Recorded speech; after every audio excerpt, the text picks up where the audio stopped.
Everybody. देखिए अगला आज का जो टॉपिक है आपका वो है आपका एक्टिव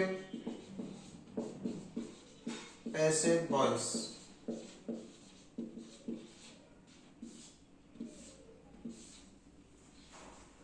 उम्मीद है कि आप सभी लोग इन वीडियोस को देख रहे होंगे और अपना इंग्लिश का ज्ञान वर्धन कर रहे होंगे। अगर अभी तक आप इस चैनल पर नए हो तो आप इस चैनल को सब्सक्राइब कर लें। इंग्लिश से संबंधित सारी वीडियो, सारे ग्रामर के जो टॉपिक है इसमें आपको क्रमबद्ध तरीके से डाल दी जाएगी। तो देखिए आज का हमारा टॉपिक है एक्टिव पैसिव वॉइस। इसके नाम से ही पहले तो हम नाम से ही देखते हैं कि वाच्य कहते हैं वॉइस को। वॉइस को क्या कहोगे? वाच्य। तो इसके नाम से स्पष्ट हो रहा है कि वॉइस जो होते हैं दो प्रकार के होते हैं, एक्टिव वॉइस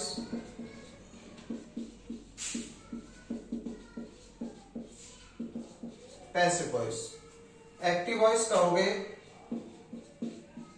कर्तृवाच्य और पैसिव वॉइस को कहोगे कर्मवाच्य। देखिए एक्टिव वॉइस यानी कर्तृवाच्य, पैसिव वॉइस यानी कर्मवाच्य। देखिए दोनों में आपको अंतर नाम से ही पता लग गया होगा, इनका हिंदी अर्थ करने पर ही आपको पता लग गया होगा दोनों में अंतर आखिर हो क्या सकता है। तो इसमें देखिए आप देखोगे कर्तृ यानी कि कर्तृवाच्य एक्टिव पैसिव एक्टिव वॉइस होगा, उसमें कर्ता प्रधान रहेगा। और पैसिव वॉइस यानी कर्मवाच्य में आपका कर्म प्रधान रहेगा। इससे ही आपको स्पष्ट है कि पैसिव वॉइस में कर्म की प्रधानता पाई जाएगी, एक्टिव वॉइस में कर्ता की प्रधानता पाई जाएगी। आगे हम बात करते हैं, जैसे मैं कोई एग्जांपल लिखूं, सी राइट्स ए बुक।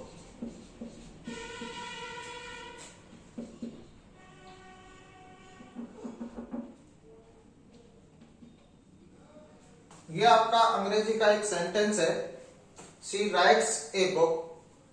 आप इसमें देख रहे हो, पहले तो आप इसके पार्ट्स जो है उनको जानिए कि ये आपका सब्जेक्ट है, ये आपकी वर्ब है और ये आपका ऑब्जेक्ट है। ये एक्टिव वॉइस का उदाहरण है, शी राइट्स ए बुक। हमको बदलना किसमें है? पैसिव वॉइस में। परीक्षा में आपको एक्टिव वॉइस देगा और आपको चेंज किसमें करना है? पैसिव वॉइस में करना है। अगर हम इसको पैसिव वॉइस में बदलेंगे तो देखिए हमको 5 प्रकार के परिवर्तन सीखने पड़ेंगे। कितने? 5। नंबर 1 है आपका कि एक्टिव वॉइस का जो ऑब्जेक्ट है, एक्टिव वॉइस के ऑब्जेक्ट को सब्जेक्ट के स्थान पर रखते हैं।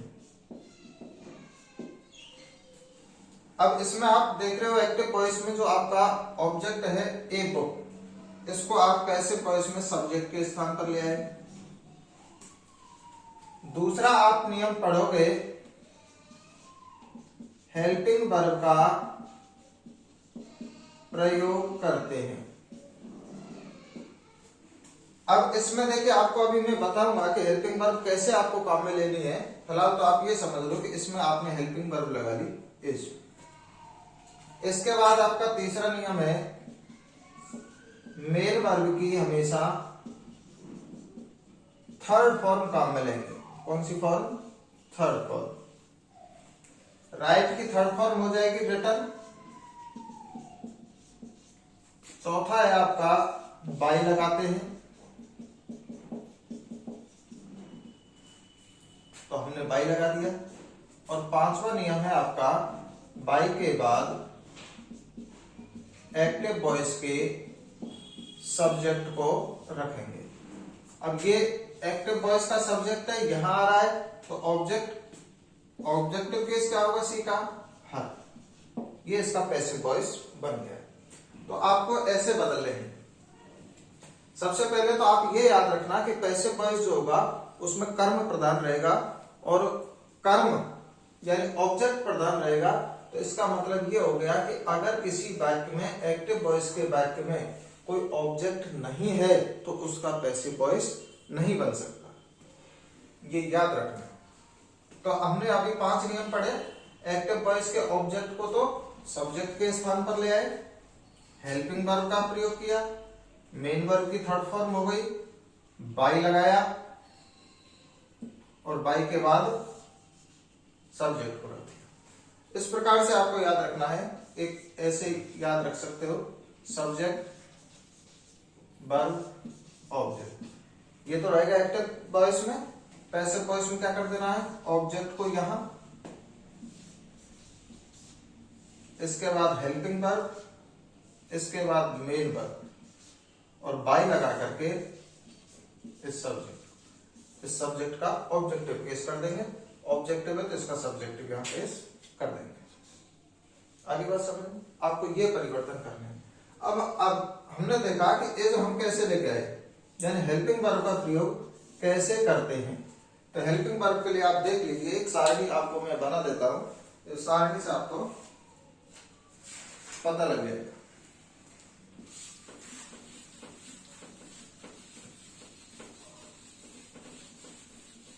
देखिए डायरेक्ट डायरेक्ट के नियमों से, डायरेक्ट डायरेक्ट में भी आपने टेंस संबंधी परिवर्तन किया था, उससे थोड़ा डिफरेंट है, तो आप कंफ्यूज ना हो। सबसे पहले हम एक तरफ लिख लेते हैं एक्टिव वॉइस और दूसरी तरफ लिख लेते हैं पैसिव वॉइस। एक्टिव वॉइस में अगर डू या डज आए या वर्ब की फर्स्ट फॉर्म आए या फिर उसमें ऐसे ही ऐसा आए, तो आप पैसिव वॉइस में इज एम आर लगाओगे। आगे बात समझ में। दूसरा है, अगर वर्ब की सेकंड फॉर्म आए तो आप पैसिव वॉइस में बाज वर्ब लगाओगे। अगर इधर एक्टिव वॉइस में एज एम आर आए तो उसके साथ वर्ब में आईएनजी भी आएगी, तो इधर आपको एज एम आर ही रखना है। डायरेक्ट डायरेक्ट हम क्या करते थे, एज एम आर को बाज वर्ब में बदल देते थे, तो इसमें नहीं बदलना है। बीइंग, इसके बाद बाज या वर्ब, तो बाज और वर्ब के बाद में आपको बीइंग लगा देना है।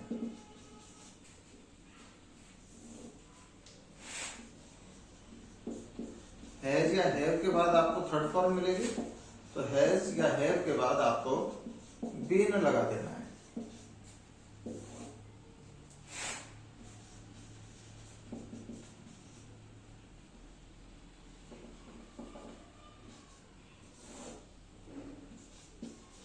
Had been. इधर आपको अगर कोई मॉडल मिलता है, मॉडल्स मिलता है, तो उसके साथ वर्ब की फर्स्ट फॉर्म मिलेगी, तो मॉडल के साथ आपको बी लगा देना है। ऐसे आप टेंस संबंधी परिवर्तन करोगे, हेल्पिंग वर्ब का प्रयोग करोगे। यानी प्रेजेंट इंडेफिनिट होगा तो हम पैसिव वॉइस में एज एम आर काम में लेंगे। पास्ट इंडेफिनिट होगा, वर्ब की सेकंड फॉर्म होगी तो हम बाज वर्ब काम में लेंगे। एज एम आर के साथ अगर आईएनजी मिलेगी तो इसका मतलब है प्रेजेंट कंटिन्यूअस, तो एज एम आर के साथ बीइंग लगा देना है। बाज वर्ब के साथ भी बीइंग लगा देना है। हैज, हैव और हैड तीनों के साथ बीन लगा देना है और मॉडल के साथ बी लगा देना है। अगला नियम था हमारा कि मेन वर्ब की हमेशा थर्ड फॉर्म काम में लोगे। पैसिव वॉइस में आप हमेशा देखना, सभी में आपको मेन वर्ब की कौन सी फॉर्म लगानी पड़ेगी, थर्ड फॉर्म। तो सभी में वर्ब की थर्ड फॉर्म रहेगी। अब हम कुछ उदाहरण देख लेते हैं कि कैसे इनका प्रयोग करेंगे हम। अभी मैंने आपको बताया था कि अगर एक्टिव वॉइस के वाक्य में कोई ऑब्जेक्ट नहीं है तो उसका हम पैसिव वॉइस नहीं बना सकते। जैसे मैं वाक्य लिख दूं,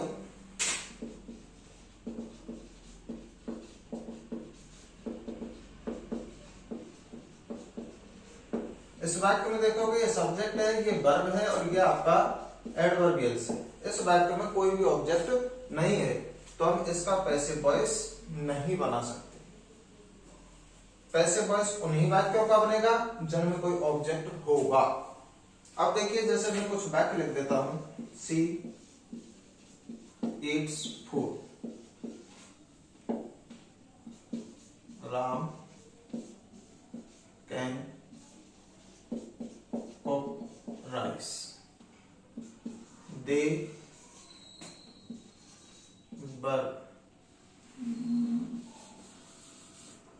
they are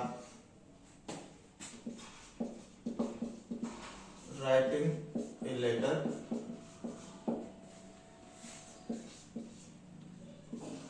she has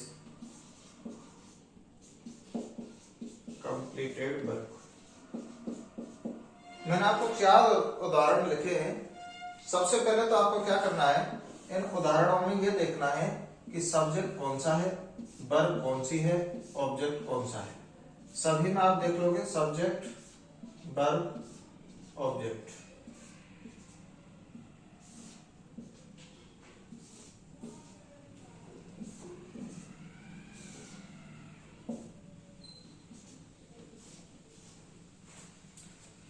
अब हमको वो 5 नियम याद रखने थे। सबसे पहले ऑब्जेक्ट को सब्जेक्ट की जगह पे ले आए। दूसरा नियम था हेल्पिंग वर्ब का प्रयोग करेंगे। तो हेल्पिंग वर्ब देखिए, अगर ऐसे ईएस मिलता है तो हम कौन से हेल्पिंग वर्ब काम में लेंगे, इज एम आर। तो फूड के हिसाब से मैंने लिख दिया इज। तीसरा नियम था मुख्य क्रिया की थर्ड फॉर्म काम में लेंगे, तो ये हो गया ईटन। चौथा नियम था बाई लगाते हैं। पांचवा नियम था सी का क्या हो जाएगा, हर हो जाएगा। ऑब्जेक्ट को सब्जेक्ट के स्थान पर यानी राइस। मॉडल ही रहेगा, लेकिन मॉडल के बाद हमको क्या करना है, बी लगाना है, कैन बी। वर्ब की कौन सी फॉर्म, थर्ड फॉर्म। बाय लगा करके सब्जेक्ट को लिख देंगे। ए लेटर, एजेमार ही रहेगा। ए लेटर सिंगुलर सब्जेक्ट है इसलिए हमने इस लगाया, या दे प्लूरल था इसलिए आर था। ए लेटर इज एमआर के बाद क्या लगाओगे, बीइंग वर्ब की थर्ड फॉर्म, बाय लगा करके subject. Verb has been completed by her. ये आपका एक्टिव वॉइस पैसिव वॉइस बनाना हुआ। इस प्रकार से आप एक्टिव पैसिव वॉइस बनाओगे। अब देखिए कुछ वाक्यों में क्या है कि डबल ऑब्जेक्ट और आता है। जैसे इन सभी वाक्यों में एक एक ऑब्जेक्ट था, ऐसे डबल ऑब्जेक्ट और आता है, उनके और आप देख लें एक बार।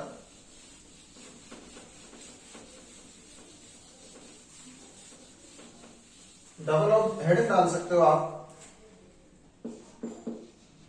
डबल ऑब्जेक्ट वाले वाक्यों की पैसिव वॉइस बनाना। तो देखिए डबल ऑब्जेक्ट वाले में जैसे he gave me a letter, इस वाक्य में आप देखोगे कि ये सब्जेक्ट है, ये आपका वर्ब है, ये आपका ऑब्जेक्ट है और ये आपका ऑब्जेक्ट है। इस वाक्य में डबल ऑब्जेक्ट है, मी भी ऑब्जेक्ट है, ए लेटर भी ऑब्जेक्ट है। इसको आप इनडायरेक्ट ऑब्जेक्ट मानोगे और ये आपका डायरेक्ट ऑब्जेक्ट है। अब आप देखोगे कि हमका पैसिव वॉइस में हमने पढ़ा था कि हम ऑब्जेक्ट को सब्जेक्ट के स्थान पर ले आएंगे। तो हम कोई से भी ऑब्जेक्ट को सब्जेक्ट के स्थान पर ले आएंगे। मान लो हम आई को ले आए। अब देखिए गेव यानी वर्ब की सेकंड फॉर्म, और सेकंड फॉर्म होगी तो कौन सी हेल्पिंग वर्ब काम में लेंगे, बाज वर्ब। तो आई बाज, आई बाज। इसके बाद हमको वर्ब की थर्ड फॉर्म लगानी है, गिवन। यहां तक कोई दिक्कत नहीं। अब देखो आपने इस ऑब्जेक्ट को तो यहां ले लिया, लेकिन ये ऑब्जेक्ट हमारे पास बच गया, तो अब इसका प्रयोग यहां कर देंगे, लेटर और बाय लगा करके हेड। कुछ कोई यह कहेगा कि हम तो डायरेक्ट ऑब्जेक्ट को सब्जेक्ट के स्थान पर बनाएंगे, तो आप इसको भी लिख सकते हो, ए लेटर। इसके बाद वही बाज वर्ब, मुख्य क्रिया की थर्ड फॉर्म। अब आप इतना याद रखना कि अगर इनडायरेक्ट ऑब्जेक्ट को आप सब्जेक्ट के स्थान पर रखते हो तो डायरेक्ट ऑब्जेक्ट को आपने जो है कितने रख दिया, लेकिन अगर इसको डायरेक्ट ऑब्जेक्ट को यहां सब्जेक्ट के स्थान पर रखते हो तो इनडायरेक्ट ऑब्जेक्ट को टू लगा करके जोड़ना पड़ेगा। इतना सा अंतर है बाई हिम। तो ये हो गए आपके डबल ऑब्जेक्ट वाले वाक्य, जो डबल ऑब्जेक्ट वाले जो वाक्य हैं उनकी पैसिव वॉइस बनाना। आगे हम देखते हैं इंटेरोगेटिव सेंटेंसेस। देखिए डायरेक्ट इनडायरेक्ट में आपने पढ़ा था कि इंटेरोगेटिव सेंटेंस को इनडायरेक्ट स्पीच में बदलते समय हम साधारण कर देते हैं, लेकिन इसमें आपको ऐसा नहीं करना है। इसमें अगर इंटेरोगेटिव सेंटेंस है तो पैसिव वॉइस भी इंटेरोगेटिव में ही रहेगा, ये विशेष ध्यान रखने की बात है। तो हेडिंग डाल रहे आप,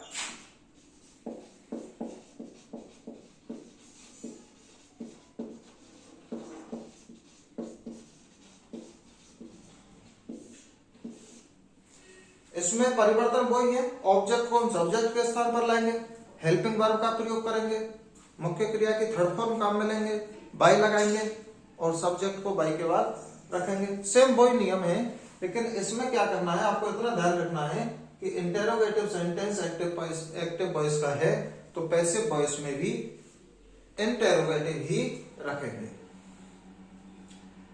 ये विशेष ध्यान, क्योंकि डायरेक्ट इनडायरेक्ट में थोड़ा सा उल्टा है। डायरेक्ट इनडायरेक्ट में आपको साधारण वाक्य बना देना था, लेकिन इसमें नहीं बदलेगा। जैसे मैं उदाहरण लिखूं, does she learn English, helping verb से शुरू हो रहा है, ये आपका सब्जेक्ट वर्ब ऑब्जेक्ट। तो आपको पैसिव वॉइस जब इसका बनाओगे तो पैसिव वॉइस में ध्यान रखना है हेल्पिंग वर्ब के नीचे हेल्पिंग वर्ब ही आएगी। अब जब डू डज आएंगे यानी प्रेजेंट इंडेफिनिट आएगा तो हमने हेल्पिंग वर्ब इज एमआर काम में ली थी। अब हम इंग्लिश को इधर ला रहे हैं तो इंग्लिश के हिसाब से इज हेल्पिंग वर्ब हो गई। आगे बात समझ में? इंग्लिश के बाद हम क्या लेके आएंगे, अब इस हेल्पिंग वर्ब का तो हमने प्रयोग कर लिया। अब हेल्पिंग वर्ब के बाद हमको क्या रखना है, हेल्पिंग वर्ब के बाद में आपको ऑब्जेक्ट रखना है। इंग्लिश को इधर ले आए। अब देखिए आपके दो नियम हो चुके हैं, ऑब्जेक्ट को सब्जेक्ट के स्थान पर ले आए, दूसरा नियम था आपका हेल्पिंग वर्ब का प्रयोग करना जो आप पहले ही कर चुके हो।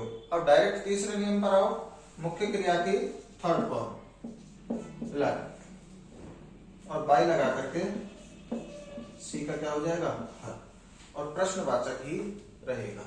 ये विशेष ध्यान रखना, क्योंकि सबसे पहले आपको साधारण वाक्यों में क्या करते थे कि ऑब्जेक्ट को सब्जेक्ट के स्थान पर लाते थे, जो भी हम लेके आए। दूसरा नियम था हेल्पिंग वर्ब का प्रयोग करते थे, लेकिन हम इसमें पहले ही कर चुके हैं। बाकी सेम यही रहेगा। और एग्जांपल देख लो,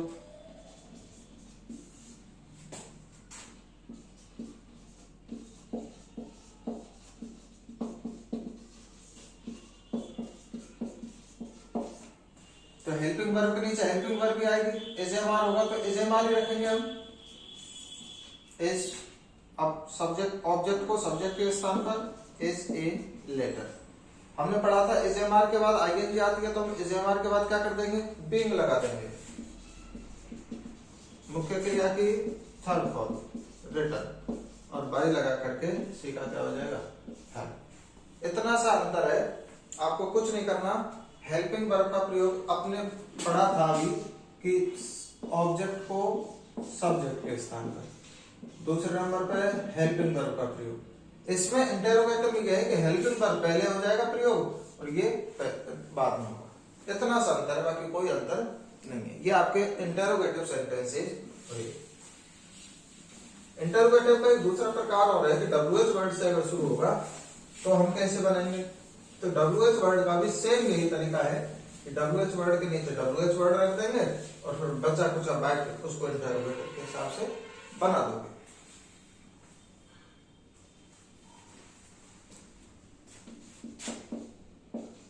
Who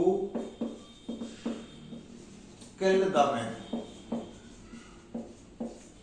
ये मान लो इंटरोगेटिव सेंटेंस है जो डब्ल्यूएच वर्ड से शुरू हो रहा है, और डब्ल्यूएच वर्ड से जो शुरू होगा उसको हम कैसे बनाएंगे। देखिए हु के लिए आप याद रखना कि हु के जगह पे हम कर देंगे बाई हु, बाई हुम। इसके बाद हेल्पिंग वर्ब चाहिएगी, सेकंड फॉर्म आ रही है तो बाज या वर्ब में से लगाएंगे द मैन किल्ड और प्रश्नवाचक चिन्ह। By whom was the man killed. इसको हम एक तरीके से और बना सकते हैं कि अगर बाय हुम नहीं लिखें तो हम हु रख करके who was the man killed और बाई लगा करके छोड़ देंगे, ऐसे भी बना सकते हो। तो ये आपके इंटेरोगेटिव सेंटेंस हुए। आगे एक लास्ट प्रकार है आपका इंपेरेटिव सेंटेंसेस। डायरेक्ट इनडायरेक्ट में भी आपने पढ़ा होगा इंपेरेटिव सेंटेंसेस। अगर आपने डायरेक्ट इनडायरेक्ट पढ़े हैं तो ये बहुत ही आसान है आपके लिए। अगर किसी ने अगर डायरेक्ट इनडायरेक्ट नहीं पढ़े हैं तो इससे पहले मैंने डायरेक्ट इनडायरेक्ट की वीडियो डाल रखी है, आप उसको ध्यान से पढ़ लें। तो दोबारा डिटेल से मैं इंपेरेटिव नहीं बताऊंगा क्योंकि मैं डायरेक्ट इनडायरेक्ट में बता चुका हूं। किसी ने अगर नहीं पढ़ा है तो दोबारा उस वीडियो को देख लें। इंटरोगेटिव सेंटेंस में सेम वही है कि जैसे ओपन द डोर। कैसे होते हैं इंपेरेटिव, ये सब मैंने बता चुका हूं आपको। ओपन द डोर ये वर्ब की फर्स्ट फॉर्म से शुरू हो रहा है। अब आप क्या करोगे कि इसको दो प्रकार से बना सकते हो। आपको मैंने बताया था कि वर्ब की फर्स्ट फॉर्म से शुरू होगा तो ऑर्डर का अभाव होता है ना। तो आप क्या कर सकते हो, यू आर ऑर्डर्ड, क्या लगाते थे संयोजक टू, और इसको ओपन द डोर ऐसे भी बना सकते हो और लेट से शुरू करके भी बना सकते हो। Let the door be open. आगे बात समझ में। अगर आपको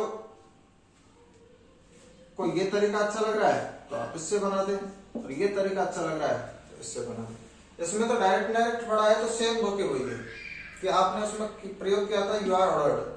प्लीज काइंडली से शुरू होगा तो क्या लिख देंगे यार, यू आर रिक्वेस्टेड, है ना। डोंट से शुरू हो रही है तो यू आर एडवाइज्ड या फिर यू आर। अब देखिए वर्ब की फर्स्ट फॉर्म है इसलिए हमने यू आर ऑर्डर्ड कर दिया। अब लेट से भी बना सकते हैं हम। लेट से प्रारंभ करेंगे तो क्या करेंगे, लेट का प्रयोग करेंगे, उसके बाद इस ऑब्जेक्ट को ले आएंगे, इसके बाद बी लगाएंगे और वर्ब की थर्ड फॉर्म लगाएंगे। इससे भी आप बना सकते हो। आपको अगर विकल्प वाले प्रश्न आते हैं तो विकल्प में जो भी आपको दे रखा है उसके हिसाब से आप कर सकते हैं।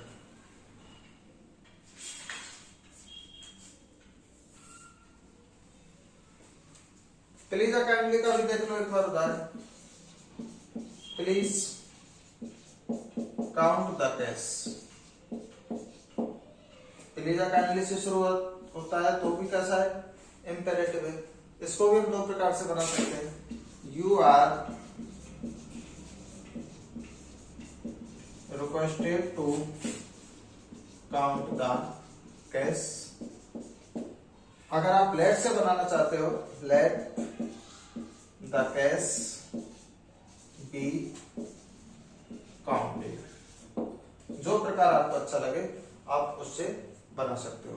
तो ये रहे आपके डायरेक्ट वो एक्टिव पैसिव वॉइस। अब अगला टॉपिक अपन जो रखेंगे वो नेक्स्ट बहुत जल्दी जो वीडियो आएगी उसमें कोई अगला टॉपिक होगा। तो ठीक है, आज के लिए इतना ही। बाकी मिलते हैं नेक्स्ट टॉपिक के साथ। Thank you.